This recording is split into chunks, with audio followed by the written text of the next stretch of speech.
시간이 되었습니다. 우리 다 같이 찬송가 25장 펴시고 일어나셔서 1절 부르심으로 3월 첫째 주 주일 오전 예배를 하나님 앞에 드리겠습니다.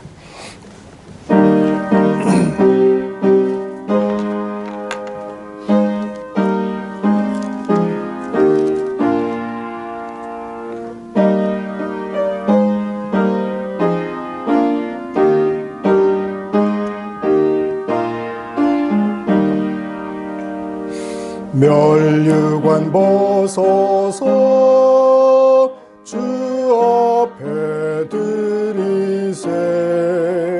저 천사 기쁜 노래가 온 땅에 퍼지네.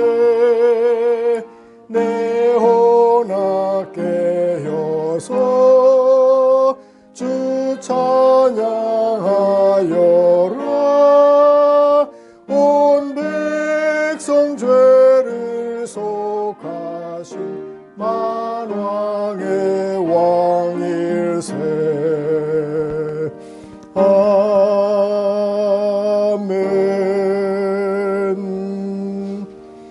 오라 우리가 굽혀 경배하며 우리를 지으신 여호와 앞에 무릎을 꿇자.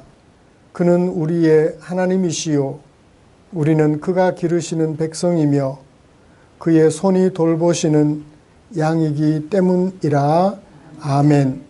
전능하사 천지를 만드신 하나님 아버지를 내가 믿사오며 그 외아들 우리 주 예수 그리스도를 믿사오니 이는 성령으로 잉태하사 마리아에게 나시고 본디오 빌라도에게 고난을 받으사 십자가에 못 박혀 죽으시고 장사한 지 사흘 만에 죽은 자 가운데서 다시 살아나시며 하늘에 오르사 전능하신 하나님 우편에 앉아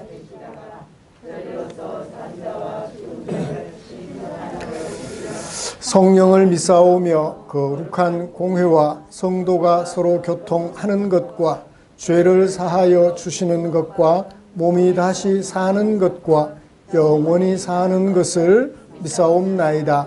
아멘. 찬송가 75장입니다.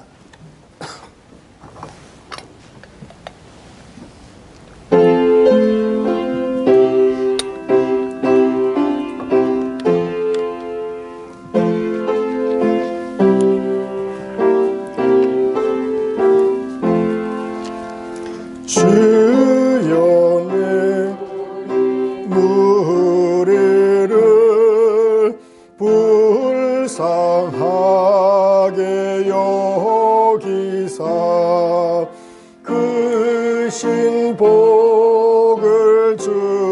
주시고 주의 얼굴 뵈소서. 주의 구원하심을 널리 알게 하시니 천하 만국 백성들 주께 찬송합니다. 주가 다스리시고 바른 심판하시니 나라들이 즐기며 기쁜 노래합니다. 땅에 나는 모든 곳 주의 크신 은혜는 모든 나라 백성들 주께 찬송합니다. 하나님 우리에게 복을 내려 주시니 땅의 모든 만물이 주를 경배합니다.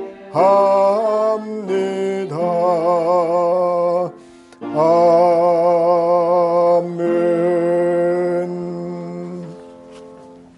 교독문 함께 교독하겠습니다.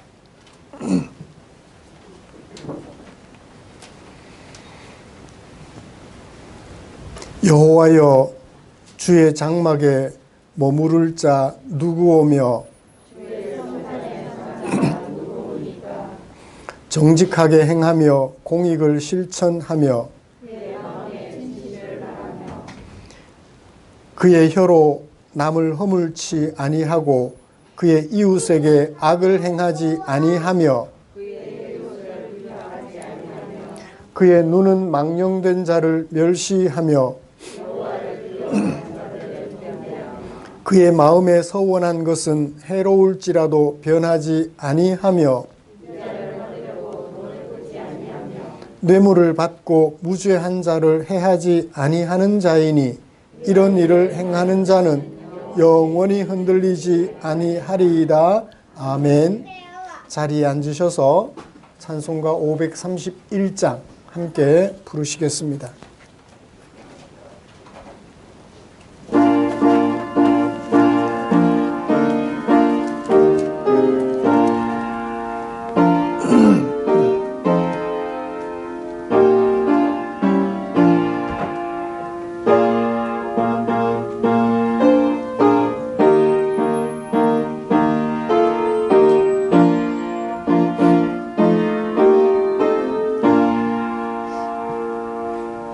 자비한 주께서 부르시네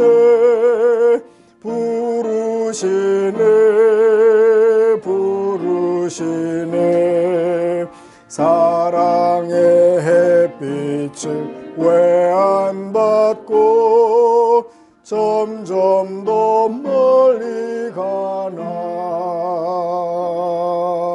지금 오라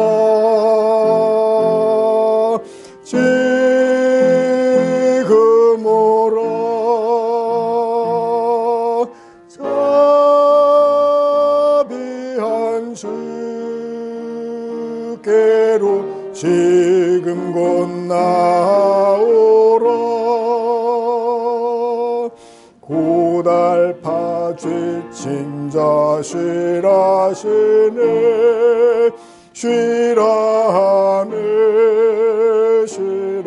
하네 무거운 짐진 자 다 나오라 쉬게 해주시리라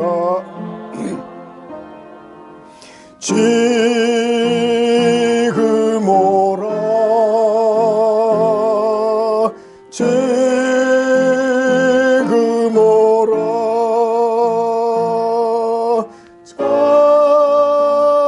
자비한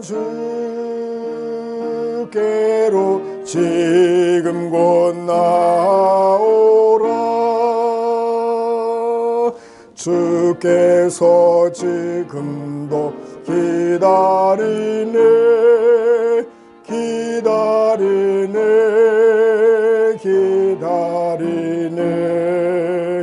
죄짐을 가지고 다 나오라 어서 주 앞에 오라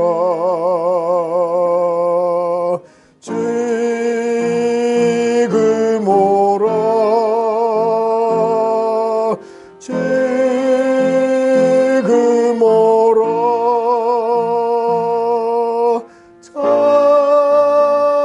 자비한 주께로 지금 곧 나오라 주님의 소리를 들어보라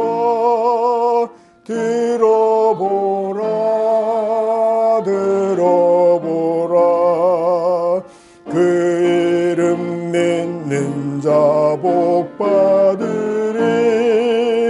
어서 곧 일어나라. 지금 오라. 지금 오라.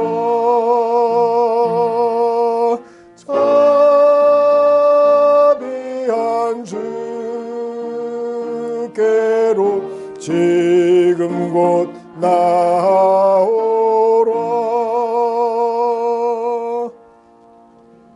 아멘. 이 시간에는 권영목 집사님 나오셔서 우리를 대표하여 기도해 주시겠습니다.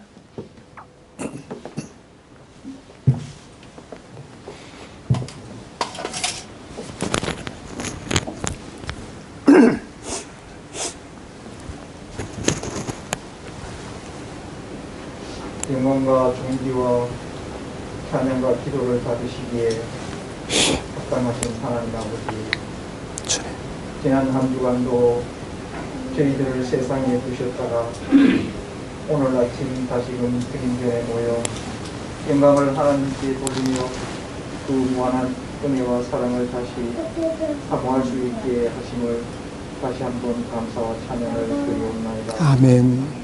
거룩하신 하나님, 제 많은 저희들을 구속하여 주셨음을 감사드립니다. 주님. 지난 한 주간을 사는 동안도 우리의 주변 저희들의 삶의 전장은 온갖 죄진 것들로 우리의 마음을 아프게 합니다. 상처를 주기도 하고 받기도 합니다. 세상은 오로지 개인주의로 바뀌어 가고 있습니다. 희생이란 단어는 찾아보기 힘든 사회의 구조로 탈바꿈되어 가는 것을 볼 때 너무나 가슴 아프고 안타까울 뿐입니다. 주님께서 이 모든 현실을 아시오니 믿음과 사랑으로서 살아갈 수 있는 세상으로 이끌어 주옵소서. 아멘. 우리를 위해 대신 죄값을 치르신 예수님의 공로를 내세우는 것이 너무나 뻔뻔스럽지만 어찌할 수 없는 사회의 현실이 오니 주님, 어둠 속에서 벗어나게 도와주옵소서. 아멘. 빛을 주어도 빛 속에서 살 줄 몰라 오히려 두꺼운 안막을 치는 우리들을 불쌍히 여겨 주옵소서. 주님, 아직도 구원받는 주의 백성으로 합당하게 살지 못하고 육신의 약함과 믿음 없음으로 인하여 우리들이 저지른 어리석은 여러 가지 잘못과 허물들을 용서해 주시기를 간절히 바라옵나이다. 이 시간 전 세계 지구촌 모든 곳에 코로나19로 인해 정상적인 생활이 이루어지지 못하고 있습니다. 저희 지역에서도 아직까지 소수의 확진자가 나오고 있습니다. 이 모든 것들이 인간의 욕심 때문에 지구촌을 혼란에 빠뜨리고 있습니다. 백신으로 인하여 하루빨리 면역성을 회복하게 하고 일상생활로 되돌아가게 하옵시고, 코로나로 인해 어려움을 겪고 있는 모든 사람들에게 새 희망을 주시고 새로운 도약의 마음을 허락하여 주시기를 간절히 소원합니다. 아멘. 저희에게 어떠한 어려움과 어려운 상황이 주어지더라도 하나님이 주신 말씀과 그 굳건한 믿음과 주님의 사랑을 잃어버리지 않게 하시고 어려운 상황일수록 하나님의 영광을 바라볼 수 있는 믿음이 신실한 저희들이 되게 하옵소서. 아멘. 연로하신 어르신들의 건강도 지켜주시고 특히 어린 아이들을 기억하여 주옵소서. 믿음 가운데 밝고 건강하게 성장할 수 있도록 양육하는 부모에게도 축복하여 주옵시고, 아멘. 부모에게는 어린이의 삶을 변화시키는 올바른 교육과 방향으로 인도하여 주옵시고, 무엇보다도 믿음과 사랑 속에서 성장하여 사회의 빛과 소금의 역할을 감당하게 하옵소서. 주님의 복된 말씀을 증거하시기 위해 단위에 세우신 목사님의 말씀을 저희 모두가 항상 마음속 깊이 간직하며 세상의 삶에 적용되어 살아갈 수 있도록 인도하여 주옵소서. 주님, 예배의 시종을 주님께 의탁하오며 거룩하신 예수 그리스도의 이름으로 기도드리옵나이다. 아멘.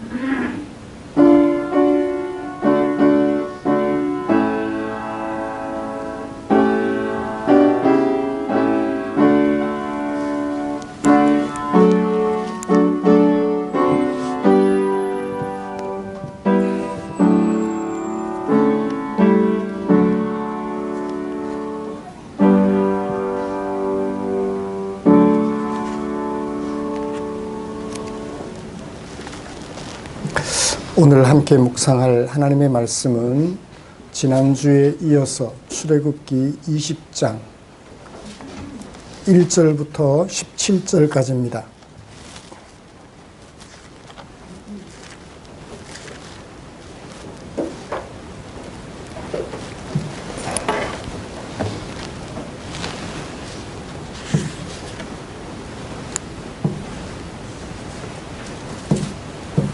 찾으신 줄 알고 한 절씩 교독하겠습니다.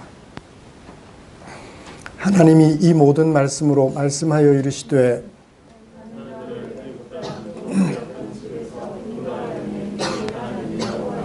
너는 나 외에는 다른 신들을 내게 두지 말라.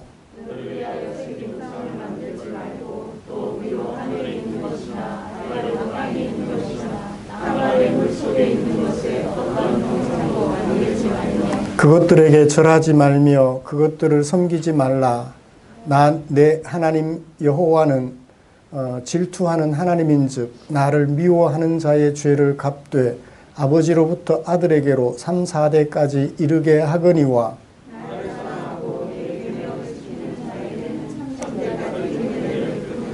너는 내 하나님 여호와의 이름을 망령되게 부르지 말라. 여호와는 그의 이름을 망령되게 부르는 자를 죄 없다 하지 아니하리라. 여섯 동안은 힘써 내 모든 일을 행할 것이나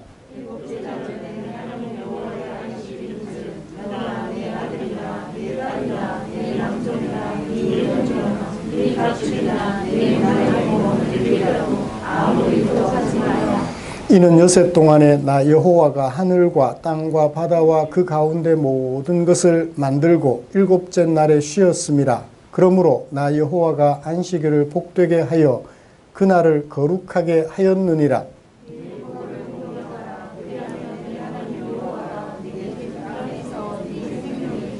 살인하지 말라. 도둑질하지 말라. 같이 읽겠습니다. 내 이웃의 집을 탐내지 말라.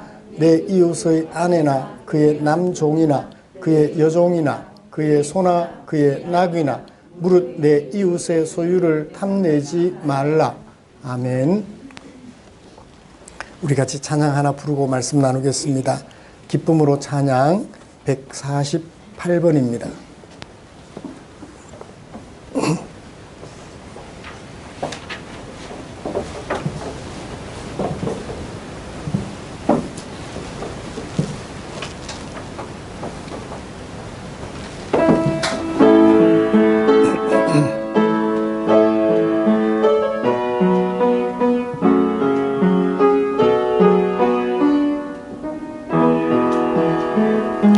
주께 두 손 모아 비나니 크신 은총 베푸사 밝아오는 이 아침을 환히 비춰주소서. 오 주님 모든 허물을 보혈의 피로 씻기어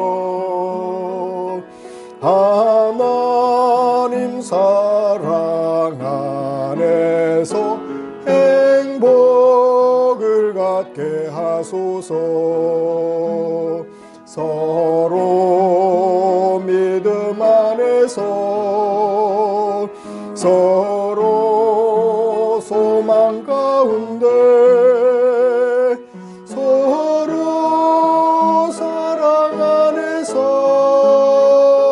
손잡고 가는 길 오주 사랑의 종소리가 사랑의 종소리가 이 시간 우리 모두를 감사하게 하여 주소서. 주께 두 손 모아 크시는 총 베푸사 주가 예비하신 동산에 항상 있게 하소서. 오주 우리 맘의 새빛이 어둠 밝게 하시어 진리의 말씀 안에서 늘 순종하게 하소서. 서로 참아주면서 서로 감사주면서 서로 사랑하면서 주께로 가는 길 오주 사랑의 종소리가 사랑의 종소리가 이 시간 우리 모두를 감사하게 하여 주소서. 아멘.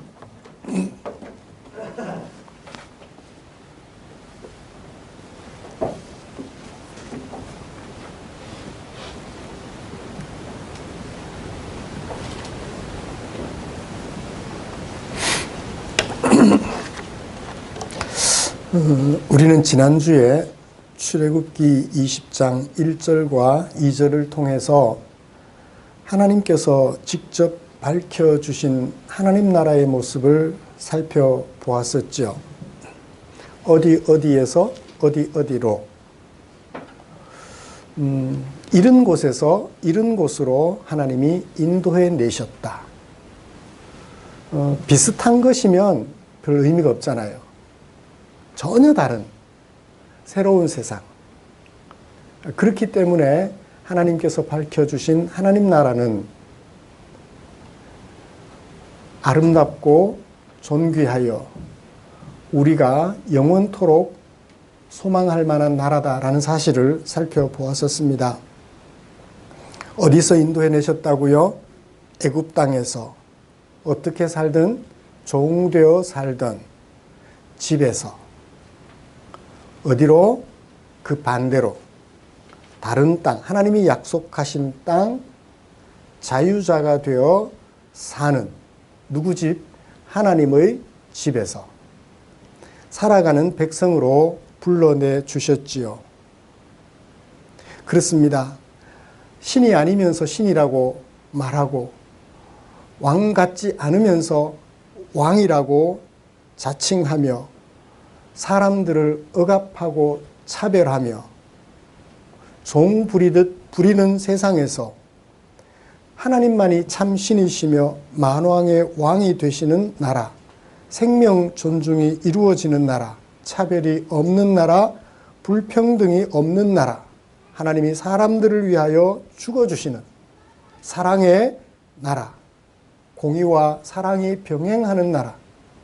바울은 그것을 골로새서 1장 13절에서 그렇게 말을 했지요. 그가 우리를 흑암의 권세에서 건져내어 사랑의 아들의 나라로 옮겨 주셨으니 라고 말씀하셨죠. 여러분, 하나님께서 밝혀주신 이런 하나님 나라에 속하여 살아가는 것은 사람으로 태어난 존재가 생애 동안 누릴 수 있는 최고의 행복이라고 여겨집니다. 이런 하나님 나라에 속하여 살아가게 되었다는 것이 지난 한 주간 동안 저와 여러분들의 삶을 얼마나 흔들어 놓았는지요. 하나님께서 밝혀주신 그 하나님 나라에 내가 소속되었다라는 사실이 저와 여러분들의 마음을 얼마나 크게 움직여 주셨는지요. 아마 그것에 감동이 되어서 불쑥 솟아오르는 악한 감정도 짓누르고 사랑의 감정으로 승화하며 살아가셨을 줄 믿습니다. 하나님의 은혜로 이런 하나님 나라에 속하게 된 것을 감사하며 살아가고자 하는 우리를 위해서 하나님께서는 우리를 향한 당신의 마음을 성경 속에 담아 주셨지요. 오늘은 그 중에 출애굽기 20장 1절부터 17절 말씀에 담아두신 하나님의 마음을 살펴보면서 하나님께서 주실 은혜를 마음에 새겨보려 합니다. 먼저 우리가 함께 교독한 본문이 어떻게 구성이 되어 있고 무엇을 주제로 하고 있는지 정리를 좀 하고 설교 방향을 여러분들에게 제시해 드리도록 하겠습니다. 우리가 함께 교독한 본문을 오늘날의 법적인 용어를 빌려 설명한다면 하나님 나라의 헌법이라고 말을 할 수 있을 것 같습니다.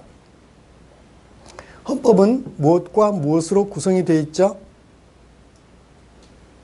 최근에 학교를 졸업한 선생님하고 선생님으로 일하시는 분들, 뭐와 무엇으로 구성이 되어 있죠? 헌법은 전문과 본문으로 구성되어 있어요. 그죠? 헌법은 전문과 본문으로 구성되어져 있습니다. 전문은 2절이에요.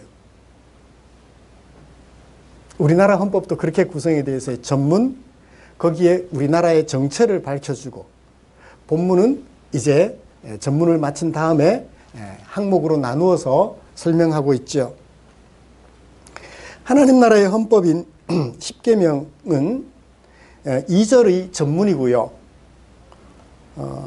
대한민국은 누가 세운 나라? 우리 국민들이 세운 나라예요. 그래서 민주주의를 지향하고 있죠. 국민이 주인인 나라를 지향하고 있습니다. 근데 하나님 나라는요, 하나님이 세우신 나라예요. 그래서 주인이 누구죠? 하나님이에요. 사람이 법을 제정합니다. 일반적인 나라는요, 세상 나라는. 그런데 하나님 나라는 주인이신 하나님이 법을 제정해요. 그게 전문에서 일반 헌법과 세상의 헌법과 하나님 나라 헌법의 차이점이에요. 사람들이 임의로 만들지 않습니다. 절대적인 하나님, 참신이시며 만왕의 왕이신 하나님이 제정하신다는 사실을 우리에게 밝혀주고 있습니다. 그 다음에 3절부터 17절까지는 우리가 10계명이라고 흔히 말하죠. 이 헌법 본문에 해당이 된다고 할 것입니다. 하나님 나라 헌법인 10계명은 하나님 나라의 통치 원리와 규범, 그리고 통치 목표를 담고 있어요. 오늘 살펴볼 말씀은 헌법 본문에 해당하는 3절에서 17절까지 말씀입니다. 1계명부터 3계명은 흔히 우리가 잘 아는 대로 예수님께서 설명해 주신 선지자와 모든 율법의 강령, 핵심, 뭐죠? 하나님 사랑에 대한 거예요. 그리고 제5계명과 5계명부터 10계명까지는 예수님께서 밝혀주신 선지자와 모든 율법의 핵심, 이웃 사랑이라는 것으로 정의를 해볼 수 있겠습니다. 그것을 세부적으로 나눠둔 것이 5계명부터 10계명까지지요. 그리고 4계명은 하나님께서 이런 통치 규범을 제시해 주신 목적을 담고 있는 계명이에요. 4계명은 조금 다릅니다. 성격이. 이런 말씀을 가지고 먼저 하나님 나라의 통치 원리와 규범, 1계명부터 3계명, 그리고 5계명부터 10계명까지 담아내고 있는 하나님 나라의 통치 원리와 규범을 먼저 좀 살펴보겠습니다. 그리고 이어서 하나님께서 십계명을 통해서 밝혀주신 하나님의 백성 공동체에 대한 통치 목적, 그것을 살펴보면서 오늘 설교를 마무리하려고 합니다. 그러면 하나님 나라의 통치 규범은 어떠하며 통치 목적은 무엇인가 하는 것을 정리해냈을 때 우리가 속한 하나님 나라에 대한 이해가 풍성해지겠죠. 그래요. 오늘 말씀을 살펴보면서 내가 속한 나라에 대한, 내가 속하여 살아가는 나라에 대한 이해를 분명하게 했으면 좋겠어요. 바울이 말한 어떤 나라? 사랑의 아들의 나라. 어떤 나라에서 흑암의 권세가 다스리는 나라에서 건져내어 사랑이 아들이 다스리는 그 나라로 내가 옮겨 살게 되었다는 사실을 마음속 깊이 이해하고 그것에 대하여 감격하는 오늘 이 시간이 되기를 간절히 소원합니다. 먼저 계명 속에 담겨있는 하나님 나라의 통치 원리와 규범을 좀 살펴보도록 하지요. 하나님께서는 당신의 언약 백성 이스라엘을 인도하여 시내산에 이르게 하셨습니다. 그렇죠? 그리고 그 시내산에서 언약식을 거행하면서 이미 이행되었고 또 앞으로도 이행될 하나님의 의무와 사람들이 하나님의 백성으로서 이행해야 할 의무를 명시한 십계명을 주십니다. 헌법에는 뭐가 담긴다고요? 헌법에는 징벌은 안 담겨요. 법률에는 징벌이 담깁니다. 내가 이웃집의 소를 해코지했다면 내가 이웃집에 의하여 내 소가 해코지를 당해야 한다. 내가 한 행위에 대한 벌칙이 정해지는 것은 법률이에요. 규례와 법도입니다. 그렇지만 이 헌법에는 징벌이 들어가 있지 않습니다. 십계명을 보시면 징벌 내용이 없어요. 그렇게 말했더니 어떤 목사님이 그렇게 얘기를 하시더라고요. 자녀 3, 4대까지 벌을 받고 자녀 1000대까지 복을 받는다 하지 않았느냐. 이 부분만 알고 다른 부분은 몰라서 그렇죠. 아버지가 지은 죄를 아들이 벌 받나요, 안 받나요? 에스겔 18장에 하면 절대 안 받아요. 내가 행한 죄는 내가 벌을 받아요.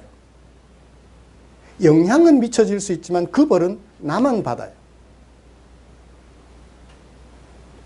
그래서 그러면 자녀 3, 4대까지 1000대까지는 뭐냐? 글을 글자로 읽지 않고 글로 읽는다면 어떤 말을 할 때 조건절과 귀결절로 말해. 무슨 얘기냐면 이번에 성적 10등을 올리면 자전거 사줄게. 자전거 사주는 게 목적이에요? 열심히 공부하라는 게 목적이에요? 열심히 공부하라는 게 목적이죠? 뒤에 것은 그냥 동기부여 차원이에요.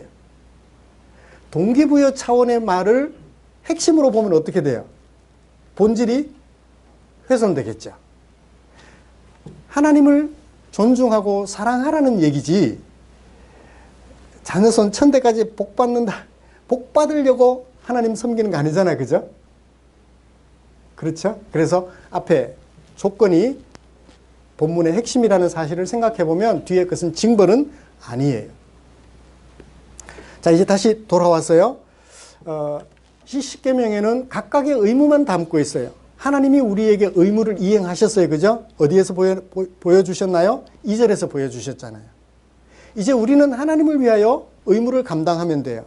그 의무가 어디에 들어가 있어요? 1계명부터 10계명까지 들어가 있는 거예요. 권리를 주장하여야 됩니까? 의무를 행해야 됩니까? 함께 살아가면서 권리를 주장하는 순간 그 공동체는 갈등이 생기기 시작해요. 뭐만 하면 돼요? 의무만 행하면 권리는 자연적으로 보장이 되는 것입니다. 그렇죠? 아내로서 남편으로서 의무만 제대로 이행하면 남편은 저절로 남편으로서의 권리가 보장이 되는 거죠. 거꾸로 아내의 권리도 남편의 의무를 행할 때 비로소 보장이 된다는 것을 우리는 잘 압니다. 그래서 이 계명은 무엇만 담고 있다? 의무만 담고 있다라는 것을 살펴볼 수 있습니다. 권리와 의무는 동전의 양면과 같아서 의무를 행하기만 하면 저절로 권리가 보장이 되게 돼 있어요. 그러므로 나의 권리를 보장받으려면 먼저 너에 대한 의무를 이행하면 될 것입니다. 하나님 나라의 헌법 본문은 바로 하나님의 백성들이 행해야 될 의무, 전문에 하나님의 의무가 이미 이행됐고 이행될 것이 담겨져 있으니까 이제 1계명부터 10계명까지는 사람들이 감당해야 될 의무를 담고 있어요. 자, 1계명부터 3계명을 보죠. 세부적으로 살펴보진 않겠습니다. 1계명부터 3계명까지 이미 읽었으니까 예수님의 말씀을 빌리면 어떤 내용으로 정의할 수 있나요? 한 율법사가 예수님을 시험하여 물었습니다. 마태복음 22장. 선생님, 율법 중에서 어느 계명이 제일 크지요? 그때 예수께서 그 율법사에게 들려주신 말씀, 사실은 누구에게 들려주신 말씀이죠? 제자들에게 들려주신 말씀이세요. 네 마음을 다하고 목숨을 다하고 뜻을 다하여, 방법이에요, 그죠? 뜻을 다해서 뭐 해라? 하나님을 사랑하라. 이게 첫째 되는 계명이다. 이것이 선지자들과 모든 율법이 나타내는 핵심이다 라고 말씀해 주셨어요. 그게 제일 큰 계명이고 첫째 되는 계명이다 라고 말씀해 주셨습니다. 1계명부터 3계명까지 굳이 안 살펴봐도 되겠죠? 네, 이따가 좀 더 정리하기로 하고요. 5계명부터 10계명까지는 무엇을 주제로 하고 있을까요? 마찬가지로 예수님의 말씀을 빌리면 둘째도 그와 같으니, 뭐와 같으니? 첫째와 같으니 내 이웃을 내 자신같이 사랑하라 하셨으니. 자, 첫째 계명과 둘째 계명 속에 공통적으로 들어가는 게 뭐죠? 사랑이에요. 이쯤에서 사랑에 대한 이야기를 좀 해보죠. 사랑이 무엇냐고 물으신다면 뭐라고 대답하실래요?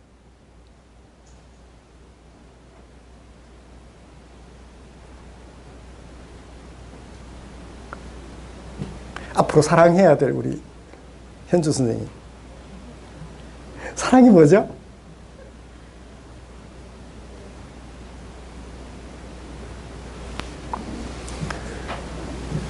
사랑이란 그런 것 같아요. 아무리 볼품없는 존재라도 그 존재 자체를 인정하는 거예요. 내가 돈 주고 부리는 옛날로 노예라 할지라도, 노비라 할지라도 그 존재를 인정해 주는 거예요. 뭐라고? 사람이라고. 우리나라에도 과거에 신분제도가 있었죠. 지금 인도에는 지금도 신분제도가 있습니다. 모두 4개죠. 카스트 제도라고 하잖아요. 맨 밑에 있는 저기 신분이 뭐죠? 불가촉 천민이라고 말을 하잖아요.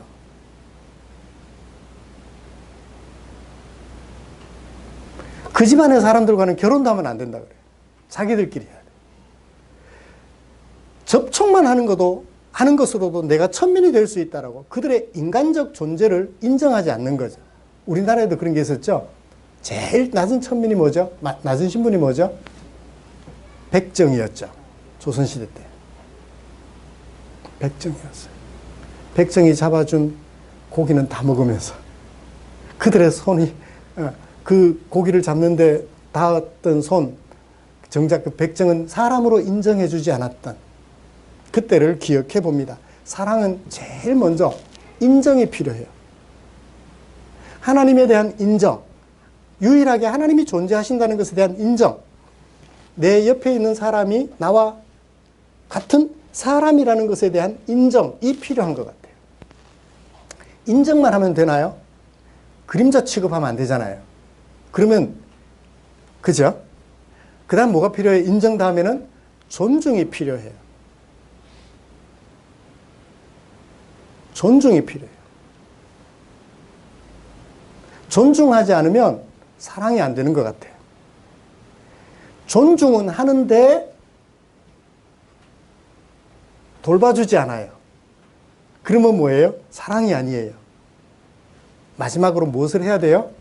돌봐줘야 돼요. 돌봐주는 게 어떤 거죠? 부족한 부분을 채워주는 거예요. 알지 못하는 것을 알도록 도와주는 거예요. 닿지 못하는 것을 닿을 수 있도록 협력해 주는 거예요. 그래서 사랑은 인정, 기본, 존중, 그 다음 마지막으로 돌보아 주는 것까지. 이 사랑의 모습은 누구에게서 볼 수 있나요? 하나님에게서 볼 수 있는 것 같아요. 비록 우리가 죄인이지만 우리를 사람으로 인정해 주셔요. 하나님의 형상으로 인정해 주셔요. 그리고 존중해 주셔요. 존중을 해주고 나니까 뭐가 필요해요? 죄에 허우적거리잖아요. 죄의 심판 앞에서 꼼짝도 못하고 있어요. 율법이 정죄할 때 양심에 찔려서 모두 다 엄마 나 죽어. 그럴 때 그 죄에서 건져내기 위하여 누구를 보내주셨어요? 대신 죄 대속물이라 그래요. 대속물로 예수님을 보내주셨죠. 내가 죽어야 할 것인데 예수님이 대신 죽게 함으로 나를 자유케 하신 대속물로 예수님을 그 예수님은 누구예요? 하나님이세요. 당신의 몸을 버려 우리를 죄에서 건져주시는 대속물로 돌봐주신 거죠. 공기, 좀 좋은 공기 마시게 하려고 예수님이 죽으신 거 아니죠, 그죠? 그거는 그냥 예수님이 안 죽으셔도 예수님이 우리에게 해주시는 거예요. 하나님이 지으신 것이니까. 맑은 물 마시게 해주시려고 예수님이 죽으셨나요? 아니에요. 우리를 죄에서 건져, 우리를 질병에서 고쳐주시려고 예수님이 죽어주셨나요? 아니에요. 의사를 보내주셨잖아요. 인간에게 의료 기술을 공부할 수 있는 재능을 주셨잖아요. 그걸 위해서 굳이 예수님이 죽으실 필요는 없었어요. 오직 우리를 죄에서 건져 하나님의 백성으로 거룩하신 거룩하신 하나님의 백성 세우시려고 예수님이 사람으로 오셔서 죽어주셨잖아요. 개미를 구원하려고 하셨다면 예수님이 개미가 되셨을 거예요. 그죠? 소를 구원하려 하셨다면 예수님이 소가 되셨을 거예요. 왜요? 소들끼리는 통하잖아요. 예수님이 사람을 구원하려고 사람으로 오셨던 거예요. 예수님이 만약 소로 오셔서 사람을 구원하겠다고 죽으셨다면 불가능한 일이죠. 그래요. 사람으로 오셔서 사람을 죄에서 건지려 하셨던 사랑의 모습을 우리는 보게 됩니다. 사랑이란 이런 거예요. 하나님에 대한 인정, 하나님에 대한 존중, 하나님에 대한 돌봄. 우리가 하나님을 어떻게 돌볼 수 있죠? 소원 들어드리면 되잖아요. 하나님의 소원이 뭐죠? 사람 사랑이에요. 사람을 돌보는 것이 누구를 돌보는 것이다? 하나님을 돌보는 것이다. 사람에 대한 이것이 하나님께서 우리에게 제시해 주신 통치 원리와 규범의 핵심적인 단어, 사랑이에요. 하나님은 법 제정자이심을 우리에게 밝혀주셨습니다. 그러므로 우리는 하나님을 존중하고 경외해야 합니다. 마찬가지로 하나님을 돌본다라는 차원에서 하나님이 사랑하시는 사람들을 인정하고 존중하며 돌보아 사랑을 실천해야 하는 것이 바로 나에게 주어진 의무예요. 여러분 어떠세요? 하나님이 제시해 주신 하나님 나라의 통치 원리 마음에 드세요? 아, 나 그 사람 존중 못하는데? 아, 나 그 사람 인정하지 못하는데? 내가 돈 주고 부리는 내 일꾼일 뿐인데 나는 그를 인격으로 존중 못해. 그래서 어떻게 하죠? 그 사람이 그 현장에서 죽지 않게 하려면 10억 정도 들어가요. 근데 한 사람 죽으면 어쩌다가 한 사람 죽으니까 한 사람 죽으면 1, 2억 정도 주면 생명값 주고 나면 끝이잖아요. 그래서 굳이 거기에 돈을 투자하지 않으려 하죠. 내가 부리는 일꾼에 불과하니까, 소모품에 불과하니까 인정이 없는 거예요. 직원들이야 나에게 돈을 벌어주는 소모품에 불과하니까. 어느새 자본주의는 이렇게 흘러가고 있죠. 공산주의는 자신의 권력을 지켜주는 소모품에 불과해요. 여차하면 숙청하잖아요. 자본주의가 됐든 공산주의가 됐든 사람들을 사람으로 인정하고 존중하지 않아요. 그런데 하나님께서는요, 우리 사람 하나하나를 존중해 주셔요. 그가 뇌성마비를 알아서 사지를 못 움직이고 누워 지내는 아이를 할지라도 하나님은 그를 존중하셔서 그를 위하여 당신의 독생자 예수 그리스도를 이 땅에 사람으로 보내시고 십자가에 못 박혀 죽게 하셨던 건강한 나를 위해서만 예수님이 죽으셨을까요? 아니에요. 엄마 아버지의 자녀로 태어났지만 엄마 아버지한테 엄마 아빠 소리 한 번도 못하는, 그러다가 세상을 떠나는 그런 아이일지라도 예수님은 그런 아이를 위하여 당신의 목숨을 십자가에 내어 놓으셨던 것이죠. 이게 하나님 나라의 통치 규범 원리예요. 어떠세요? 마음에 드세요? 흔히 그러잖아요. 당해본 사람은 인정받고 존중받으며 돌봄받는 것이 얼마나 소중한지를 안다고요. 당해본 사람은.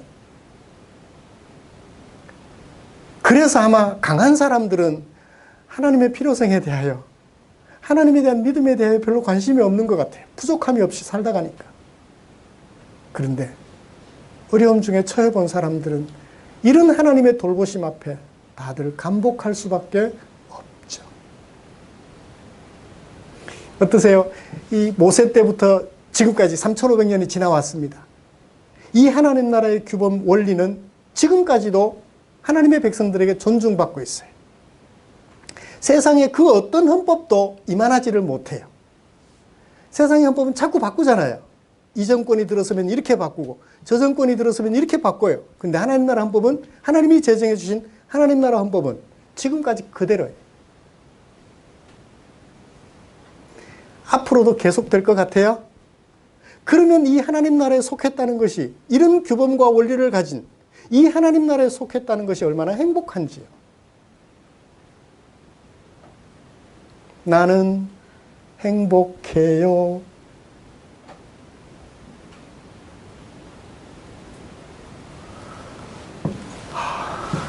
이런 하나님의 말씀을 이해하는 순간 우리 마음속에 하나님의 불러주심에 대한 감격 차고 넘치죠. 그 어떤 결핍도 이 감동 앞에서 다 눈 녹듯 녹아내리고 말죠. 내게 있는 그 모든 것이 없어질지라도, 내게 10자식이 없어지고 내가 가졌던 모든 재산이 다 없어질지라도 한순간에 이런 하나님의 백성이 되었다는 사실 하나가 나로 하여금 행복하게 하는, 우리는 적어도 사자, 호랑이는 아니잖아요. 짐승이 아니잖아요. 하나님의 형상을 따라 지음받은 하나님의 사람들이기에 나를 인정해주고 나를 존중해 주시며 나를 돌보아 주셔서 이런 세상에서 이런 나라로 인도해내 주셨다는 사실, 이런 규범을 가진 이런 나라로, 하나님의 나라로 인도해 주셨다는 그 사실 앞에서 우리는 감격 또 감격하기를 강요하면 안 되겠죠? 저는 감격이 돼요. 여러분들은 어떠세요? 막 제가 푸시할까요? 이런 하나님 나라에 속했으면서도 기쁨이 없으세요라고 막 푸시하면 좋겠어요? 아니에요. 여러분들이 제가 소개해드렸을 뿐이에요. 제가 만났던 하나님이 밝혀주신 그 나라의 규범 원리를 여러분들에게 제시해드렸습니다. 제가 발견하고 감격했던 그것을 제시해드렸을 뿐이에요. 여러분들이 수용은 여러분들에게 달려있죠. 수용 여부는 여러분들에게 달려있습니다. 흔히 그러잖아요. 소를 물가까지는 끌고 갈 수 있어도 물을 마시게 할 수는 없다고. 저는 여러분들에게 제가 만났던 하나님의 그 규범과 통치 원리를 여러분들에게 말씀을 드렸습니다. 제가 감격했다고 여러분들이 감격해야 될 이유는 없어요. 다만 제가 소개해드린 것이 마음에 감동이 된다면 이 시간 우리 잠깐이라도 하나님, 나를 그런 나라로 인도해 주셔서 고맙습니다 하고 고백해 주시면 좋겠습니다. 자, 그러면 이제 이런 하나님 나라의 통치 목적은 뭘까요? 앞부분을 좀 줄인다고 줄였는데도 중요한 부분이라 시간이 많이 갔습니다. 이 통치 목적은 뭘까요? 제4계명에서 밝혀주고 있는데요. 제4계명은 어떻게 구성이 되어 있나요? 8절, 9절, 10절, 11절인데요. 8절은 명령이에요. 이렇게 해라. 어떻게 하는 것이 그렇게 하는 것인가? How, 방법, 9절과 10절입니다. 11절, 왜 그렇게 해야 되느냐? 이유를 밝혀주고 있어요. 볼까요? 명령이 뭐죠? 안식일을 기억해라. 그리고 거룩하게 지켜라. 안식일을 기억하여 거룩하게 지키는 게 어떻게 하는 거죠? 그랬더니 안식일 날 일 안 하면 돼 라고 얘기를 해요. 글자로 읽는 거예요. 글을 글자로 읽으면 오해의 늪에 빠져요. 문해력에 문제를 일으킵니다. 상대방의 마음을 왜곡해요. 잘못 이해해요. 무엇을 근거로, 무엇을 가지고 매개로 삼아서 일하지 않는 것을 매개로 삼아서 무엇을 말하고 있나요? 그걸 볼 수 있어야죠. 일하지 않는다, 쉰다, 일을 멈추고 쉰다는 것을 매개로 삼아서 무언가 메시지를 전해요. 거기에 뭐가 들어가죠? 주격으로 사용된 것, 주어로 사용된 것. 너나, 내 아들이나, 내 딸, 내 남종, 내 여종, 내 가축, 내 문 안에 거하는 모든 객. 그들이 그날에는 뭐가 돼요? 신분을 초월해서 쉬는 거예요. 내가 쉰다면 너도 쉰다. 무슨 얘기예요? 나와 너가 하나님 앞에서 그렇지 하나가 된다는 얘기예요. 6일 동안 찢고 벗고 싸웠는데 안식일 날이라고 해서 일 안 하면 안식할 수 있나요? 쉴 수 있나요? 꼴도 보기 싫은데, 그죠? 꼴도 보기 싫은데. 여세 동안 이 모든 신분을, 사회적 신분은 어쩔 수 없으니까 사람들이 만들어 놓은 것이라 이걸 뒤집으려면 혁명이 일어나야 되거든요. 가부장적 가족제도 하나님이 원하시는 걸까요? 아니에요. 하나님이 원하시는 것은 남자가 가장 되는 가족제도를 원치 않으셔요. 사람들이 만들었어요. 근데 그걸 뒤집으려고 하니까 세상을 뒤집어야 되는데. 그래서 가부장적 가족제도를 용인하는 차원에서 그 다음 것을 얘기를 하셔요. 그렇다고 남자가 가장이 아니라 누가 주인이어야 돼요? 하나님이 주인이어야 돼요. 하나님이 주인 되는 가정을 하나님은 원하시죠. 남자가 주인 되는 가정이 아니라, 거꾸로 여자가 주인 되는 가정이 아니라 하나님이 주인 되는 가정을 하나님이 원하신 것이죠.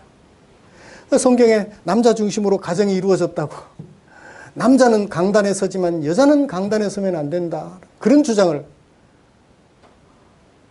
속이 뒤집어지는 얘기를 하죠. 자, 다시 본문으로 돌아옵니다. 그날만큼은 뭐가? 모든 종류, 모든 신분의 사람들이 남녀노소 차별 없이 하나가 되는 거예요. 그게 뭐 하는 거다? 안식일의 의미다라는 거예요. 안식일을 지키는 의미다라는 거예요. 왜 그렇게 해야 돼요? 여세 동안 하나님께서 만드셨던 세상을 마무리하시고 일곱째 날에 뭐 하셨다? 쉬셨다. 그러므로 어떻게 해라? 너희도 안식일을 기억하여 거룩하게 지켜라. 예를 들어보죠. 전기기술자, 전자기술자가 냉장고를 막 만들었어요. 며칠에 걸쳐서 6일 동안 정성을 다해 만들었어요. 7일째 되는 날. 전기를 딱 꽂았는데 냉장고가 가만히 있어요. 아무 소리도 안 나요. 7째 되는 날 쉴 수 있어요, 없어요? 못 쉬어요. 그날 또 일해야 돼요. 왜? 고장났으니까. 제대로 안 만들어졌으니까. 하나님께서 여세 동안 열심히 세상을 만드셨어요. 마지막 날 사람까지. 7째 되는 날 쉬셨어요. 왜 쉴 수 있죠? 사람이 제 역할을 제대로 하고 있는 거죠. 모든 피조물들은 하나님이 의도하신 대로 잘 돌아가요. 마지막으로 사람이, 하나님의 형상을 따라 지음받은 사람이 그 모든 것들을 서로 아름다운 관계를 맺어 잘 관리하면 하나님이 비로소 뭐 하실 수 있어요? 쉬실 수 있어요. 쉬실 수 있어요. 그걸 뭐라고 그래요? 안식이라 그래요. 구약 성경 용어로는 샬롬이라 그래요. 신약 성경 용어 헬라어로는 에이레네라 그래요. 에이레네, 샬롬, 평안이죠. 평화예요. 그걸 다른 말로 하면 안식, 사바스, 안식이 편히 쉴 수 있는 거예요. 내가 계획하고 목적했던 대로 잘 되어져 갈 때. 권사님 그저 집에 가시면 안식해요. 그죠? 왜 그렇죠? 사랑하는 남편, 나를 돌봐주는 사랑하는 남편, 그를 위하여, 남편을 위하여 나의 헌신, 이것이 아름답게 조화를 이루어져 평화로울 때 집에 가면 안식하잖아요. 사실 여세 동안 그렇게 너나 내 아들, 내 딸, 남종, 여종, 가축 모든 존재가 가정 안에 숨쉬며 살아가는 모든 존재가 하나가 되어서 일했다면 아무리 피곤해도 일했지 되는 날은 행복할 수 있죠. 그런데 관계가 안 좋으면 토요일날 저녁에 밤늦게까지 일 시켜요. 너 저거 다 해놔? 안식일날 쉰다고 쉬는 거예요? 그죠? 쉬는 게 아니겠죠? 그거예요. 관계예요. 사람들과의 관계예요. 결국 하나님께서 이런 규범들을, 원리들을 제시하셔서 통치하시는 목적은 뭐죠? 안식이에요. 갈등 없는 공동체로 만들어가기 위하여 하나님께서 이런 규범들을 주셨다는 것을 제4계명에서 밝혀주고 있습니다. 말씀을 마치겠습니다. 사랑하는 성도 여러분, 우리 하나님께서 우리를 불러 하나님의 백성 삼으시고 우리에게 하나님 나라 통치 원리와 규범을 제시해 주신 것은 목적이 뭐죠? 안식하는 공동체예요. 서로 나를 남편으로 인정해, 나를 아내로 존중해, 권리를 주장하는 갈등 있는 공동체가 아니라 권리 주장 포기하고 의무만 행함으로써 사랑 가득한 갈등 없는 공동체로 만들어가기 위한 하나님의 계획, 하나님의 목적이 이 규범 속에 담겨 있다는 것입니다. 말씀을 마치죠. 사랑하는 성도 여러분, 하나님께서 우리에게 제시해 주신 이 규범, 원리, 마음에 잘 새겨 한 단어죠. 사랑이에요. 인정, 존중, 돌봄. 한 예만 들고 마치겠습니다. 그것도 몰라? 돌봄이에요? 돌봄 아니에요? 돌봄 같아요. 그것도 몰라? 내가 가르쳐 줄게. 그런데 뭔가 좀 어색해요. 그죠? 그것도 몰라 하고 가르쳐 주는 것은 가르쳐 주는 게 아닌 것 같고 왠지 무시하는 것 같아요. 그럼 어떻게 해야 되죠? 아, 이걸 아내가 모르네? 어떻게 알도록 도와줄 수 있을까? 기회를 보는 거예요. 아내 자존심 상하지 않게 해서 잘 도와줘서 아내가 그걸 나중에 알게 됐어요. 어떻게 하는 거죠? 돌보는 거죠. 앞에 것도 돌보는 것 같았는데 돌보는 게 아니에요. 그죠? 지혜롭게 잘해서 진정한 효용성이 최고가 될 수 있는 그런 돌봄을 통해서 우리가 살아가는 공동체를 하나님이 기뻐하시는 갈등 없는 공동체로 만들어가는 저와 여러분들이 되었으면 좋겠습니다. 기도하겠습니다. 하나님 아버지 고맙습니다. 우리에게 향한 하나님의 말씀 마음에 새겨 담아 보았습니다.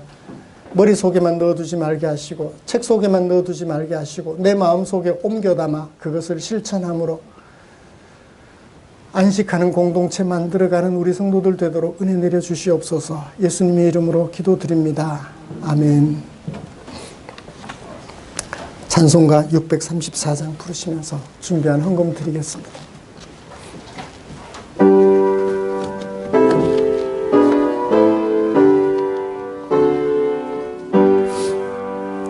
모든 것이 주께로부터 와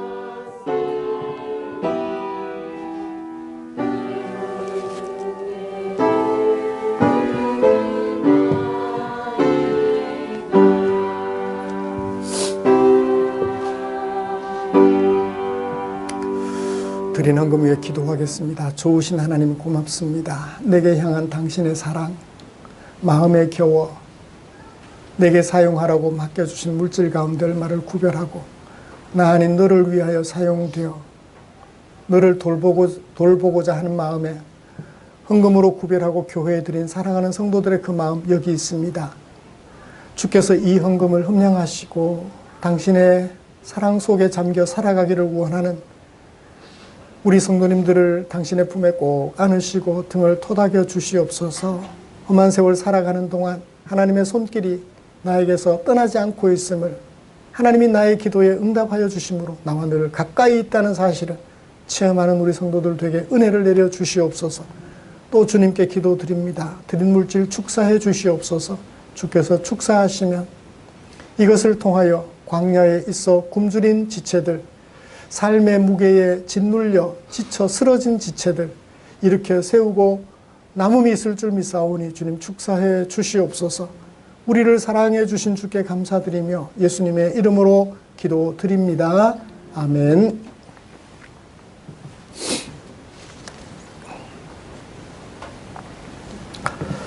다음 주 기도 김보경 집사님이십니다. 우리의 삶과 인격을 아름답게 하는 것, 하나님의 말씀이죠. 매일 성경 준비되어 있으니까 챙겨 가셔서 매일매일 하나님과 교제하는 일에 활용해 주시면 고맙겠습니다. 이웃 교회의 영향으로 시에서 협조가 전화로 왔어요. 목사님 설교하실 때 꼭 마스크를 쓰세요. 그 다음에 방문 기록을 꼭 쓰세요. 근데 저는 이제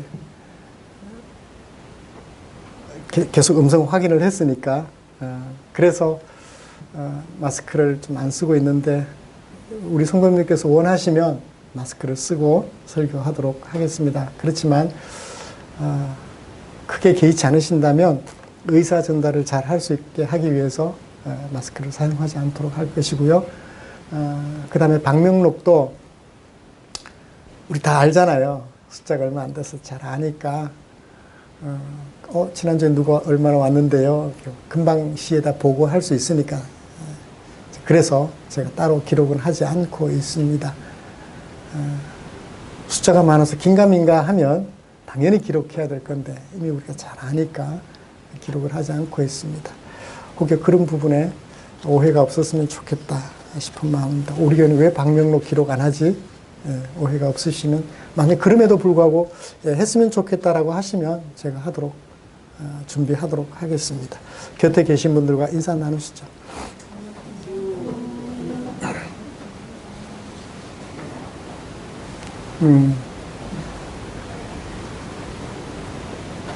이렇게 같이 모여서 예배 드리는 게 얼마나 행복한지, 그죠? 이제 축하해, 경주로. 근데 멀어서 어떡해? 방 얻었어요. 지난 주 중에 일부러 그 앞으로 한번 가봤어요. 서라벌 대학교 지나서 오른쪽에 그 충효로 들어가는 길이 있는 우회전하는 그쪽으로 일부러 한번 가봤습니다. 가봤는데 조금 엄마 아빠하고 많이 떨어져 있어서 걱정이 되긴 하는데 그래요. 그곳에서 잘 지내시기를 바라겠습니다. 곁에 계신 분들 인사 나눴죠?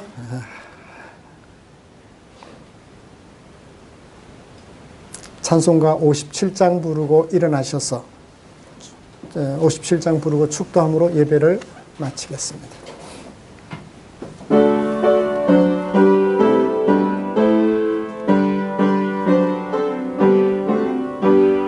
오늘 주신 말씀에 새 힘 얻어서 세상으로 나가서 살아갈 때에 나 혼자 힘으로 늘 부족하오니 주여 나를 도우사 승리하게 하소서. 아멘. 기도하겠습니다. 우리 구주 예수 그리스도의 은혜와 하나님 아버지의 지극하신 사랑하심과 성령 하나님의 인도하시고 위로 충만 교통 격려하시는 역사가 이제 하나님께서 우리를 불러 당신의 백성 삼으시고 또 하나님께서 제시해 주신 하나님 나라의 규범과 원리를 담은 헌법 그리고 그 목표를 마음에 새겨 우리가 살아가는 공동체를 갈등이 생겨날 수밖에 없지만 그 갈등을 해소하여 사랑의 공동체로 만들어가기로 다짐하면서 예배를 마치는 모든 지체들 위해 지금부터 영원토록 함께 있을지어다. 아멘.